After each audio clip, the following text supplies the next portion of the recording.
हिंदुस्तान के सारे पोलस्टर कुछ और कह रहे हैं, ओपिनियन पोल कुछ और कह रहे हैं। नरेंद्र मोदी कहता है 300 सीट आएंगी, कितनी आई? 300 आई।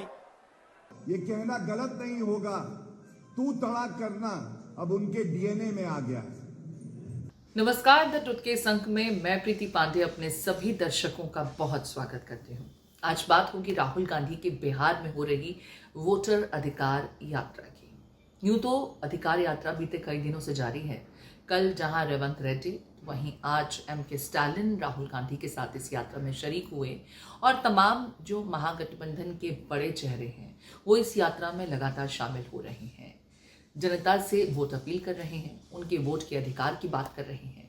लेकिन इस दरमियान राहुल गांधी बीते 2 दिनों से लगातार प्रधानमंत्री नरेंद्र मोदी को लेकर, गुजरात मॉडल को लेकर, वोट चोरी मामले को लेकर के मुखरता के साथ बड़े एग्रेसिव अंदाज में कुछ बातें रख रहे हैं, जिसे लेकर के बीजेपी के खेमे से भी जबरदस्त पलटवार हो रहा है। पहले राहुल गांधी ने क्या कुछ कहा, खासकर प्रधानमंत्री नरेंद्र मोदी के संदर्भ में, वो सुनाना बहुत जरूरी हो जाता है। राहुल गांधी साल 2019 के आम चुनावों का जिक्र करते हैं और कहते हैं कि जब तमाम एग्जिट पोल्स बीजेपी की सरकार नहीं बना रहे थे, उनके आंकड़े कुछ और कह रहे थे, तब प्रधानमंत्री नरेंद्र मोदी ने कहा कि हम 300 से ज्यादा सीटें लेकर आएंगे, जीतेंगे, और फिर हुआ भी वही। दरअसल ये उनका कॉन्फिडेंस नहीं था, ये तो वोट चोरी हो रहा था।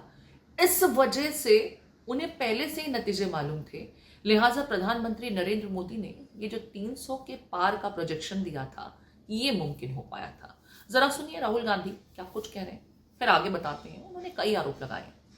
नरेंद्र मोदी जी 2019 के चुनाव के बाद रिजल्ट आने से पहले प्रेस कॉन्फ्रेंस करते हैं, कहते हैं 300 सीटें आएंगी।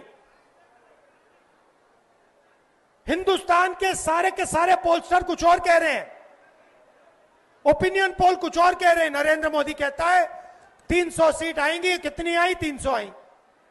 तो ये तो बात हुई कि 2019 में चुनाव से पहले वोट चोरी को लेकर के एक स्क्रिप्ट लिख ली गई थी, ये राहुल गांधी का एलिगेशन है। और प्रधानमंत्री नरेंद्र मोदी जानते थे, बखूबी वाकिफ थे कि नतीजे क्या होंगे। ऐसे में एग्जिट पोल्स चाहे जो भी दावे करते रहे, क्योंकि वोट चोरी हो रहे थे, लिहाजा नतीजे भी पहले से ही निर्धारित थे। प्रधानमंत्री नरेंद्र मोदी ने सिर्फ उसका प्रोजेक्शन जनता के बीच दिया। गुजरात मॉडल को लेकर के भी राहुल गांधी ने कहा कि जिस गुजरात मॉडल की बड़ी वाहवाही होती है, दरअसल वो भी वोट चोरी का ही नतीजा है। सुनिए जरा। गुजरात मॉडल आर्थिक मॉडल नहीं है, गुजरात मॉडल वोट चोरी करने का मॉडल है। और इस मॉडल को ये 2014 में नेशनल लेवल पे लाए। आप देखिए, मध्य प्रदेश का चुनाव चोरी किया, हरियाणा का किया, महाराष्ट्र का किया। हम कुछ बोलते नहीं थे क्योंकि सबूत नहीं था, मगर महाराष्ट्र में सबूत मिल गया। इतना ही नहीं, राहुल गांधी अपने वोट चोरी के जितने एलिगेशन अब तक वो लगाते रहे हैं, उसे लेकर के भी जनता के बीच जब पहुंचे तो उन्होंने ये कहा कि भाई, इससे पहले मैं कुछ भी कहता हूं, बीजेपी का खेमा बाकायदा प्रेस कॉन्फ्रेंस करके मेरी बात का पोस्टमार्टम करता है, मतलब उस पर प्रतिक्रिया देता है। लेकिन वोट चोरी के मामले को लेकर के बीजेपी के तमाम दिग्गज चेहरे जिप ऑन किए हुए हैं। सुनिए राहुल गांधी क्या एलिगेशन लगा रहे हैं। हमने प्रेस कॉन्फ्रेंस की, देश के सामने, दुनिया के सामने, और दूध का दूध, पानी का पानी हो गया। आप नोट करो, बीजेपी के एक नेता ने आमतौर से हर चीज पे टिप्पणी करते हैं। मेरे प्रेस कॉन्फ्रेंस पे बीजेपी के एक नेता ने बयान नहीं दिया, मोदी जी ने एक शब्द नहीं बोला, अमित शाह ने एक शब्द नहीं बोला। जब चोर को पकड़ा जाता है, चोर बिल्कुल चुप हो जाता है। जब पुलिस वाले उससे पूछते हैं क्या किया, बिल्कुल चुप हो जाता है, कुछ बोलता नहीं हो, क्योंकि जानता है कि भैया पकड़ लिया, फंस गया। तो देखिए, राहुल गांधी लगातार कई बातें कर रहे हैं। इसके अलावा सोशल मीडिया प्लेटफॉर्म पर उन्होंने आज एक ट्वीट साझा किया, जिसमें गुजरात की कुछ लोकल पार्टीज का जिक्र उन्होंने किया कि ये पार्टियां ना तो चुनाव लड़ती हैं, अगर लड़ती भी हैं तो इक्का दुक्का कोई चुनाव लड़ती हैं, बहुत संजीदगी के साथ में चुनाव लड़ना इनका मकसद है भी नहीं। लेकिन इन्हें फंड मिलता है, फिर वो फंड आता कहाँ से है और जाता कहाँ है? ये कौन सी धांधली है? चुनाव आयोग क्या इसकी कभी पड़ताल करेगा?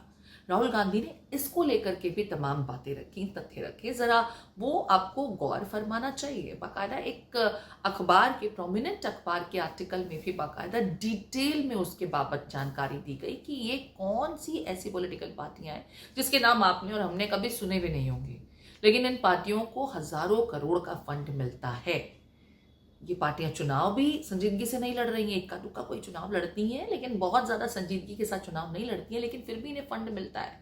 उस पैसे का क्या होता है? क्या इसकी इन्वेस्टिगेशन कभी होगी? खैर, राहुल गांधी और भी बहुत कुछ अपनी इस वोटर अधिकार यात्रा के दरमियान जब जनता के बीच पहुंच रहे हैं तो कह रहे हैं।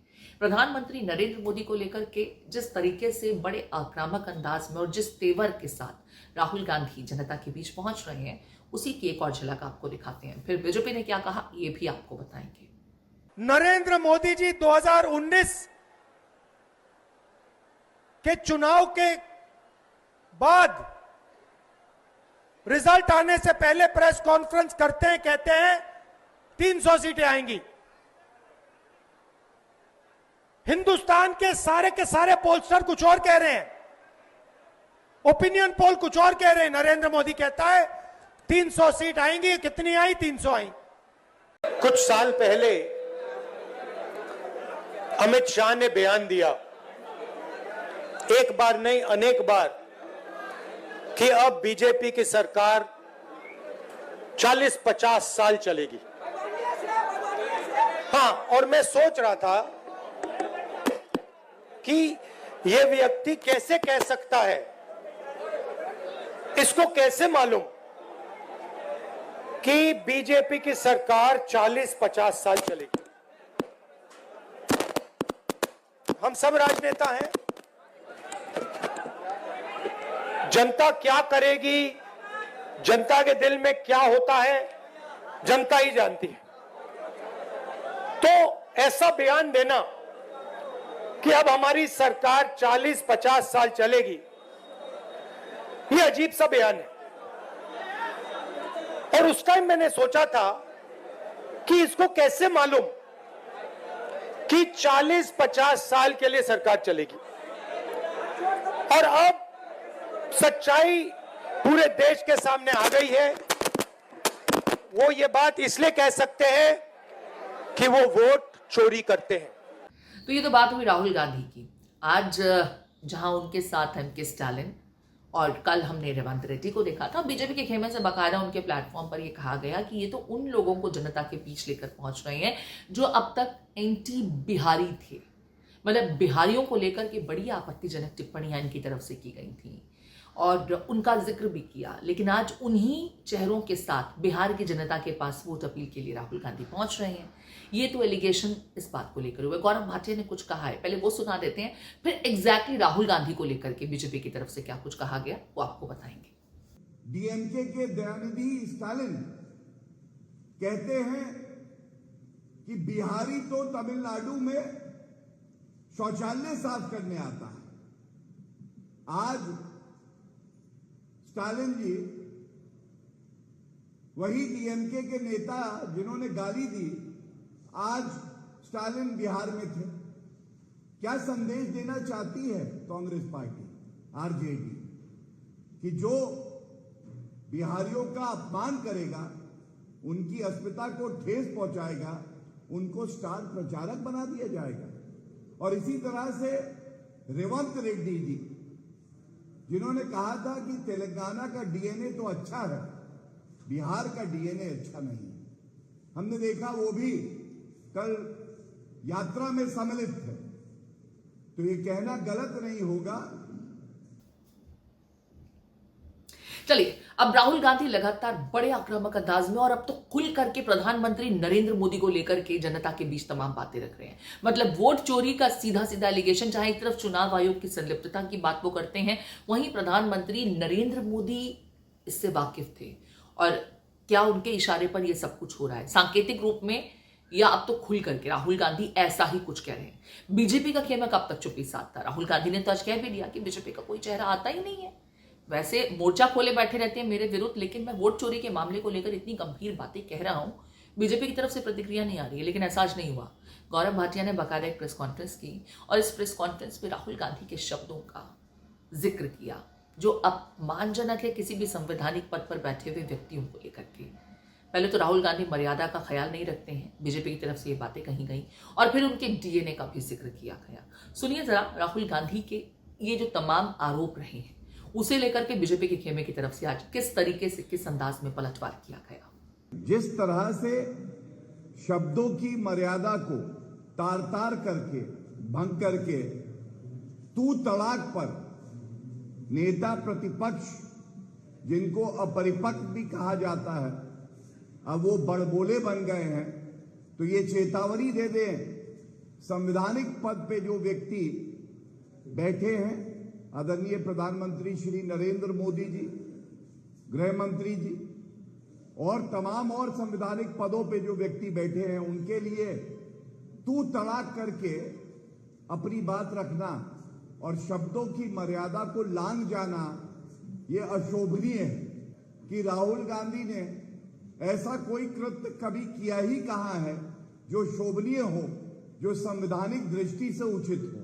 वो अपरिपक्व हैं, गलत भाषा का इस्तेमाल करते हैं और ये कहना गलत नहीं होगा, तू तड़ाक करना अब उनके डीएनए में आ गया है।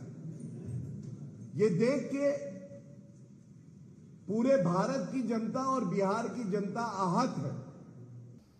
तो देखिए, कुल मिलाकर के चुनाव में अभी थोड़ा वक्त बाकी है, लेकिन जिस तरीके से इस बार बिहार चुनाव को सबने अपनी नाक का सवाल बना लिया है और बड़ी कांटे की टक्कर होने वाली है। राहुल गांधी पूरा दमखम लगाए हुए हैं, समूचा विपक्ष पूरा दमखम लगाए हुए है और महागठबंधन के अब तो दिग्गज चेहरे भी ये चुनाव कितने महत्वपूर्ण हैं, खास करके एसआईआर की इस प्रक्रिया के बाद में ये समझ रहे हैं। तो एकजुटता का परिचय दे रहे हैं। बड़े बड़े चेहरे आने वाले दिनों में राहुल गांधी के साथ इस वोटर अधिकार यात्रा में दिखेंगे। अखिलेश यादव नजर आएंगे और भी बड़े चेहरे जो महागठबंधन के रहे हैं वो जनता के बीच पहुंचेंगे। लेकिन बीजेपी भी शांत नहीं बैठ रही है। बाकायदा एनडीए के शासनकाल में बिहार में जो कवायद हो रही हैं उसका भी जिक्र किया जा रहा है। प्रेस कॉन्फ्रेंसेस मंत्री कर रहे हैं और अब बीजेपी जो समझ रही है कि राहुल गांधी बड़ा डेंट दे सकते हैं, तो राहुल गांधी की एक बार फिर से उसी नैरेटिव को उठाया जा रहा है जिसमें वो अपरिपक्व मीन्स मैच्योर लीडर नहीं है और अब तो उनकी डीएनए का भी जिक्र किया गया है। इस पूरे विषय को, राहुल गांधी के एलिगेशंस और बीजेपी का काउंटर, आप किस तरीके से देखते हैं? बिहार चुनाव को लेकर के आपको क्या लगता है कि जनता इस बार किसके प्रति ज्यादा जनता के बीच में जोश नजर आ रहा है या रुझान समझ में आता है? आपके कमेंट का इंतजार रहेगा।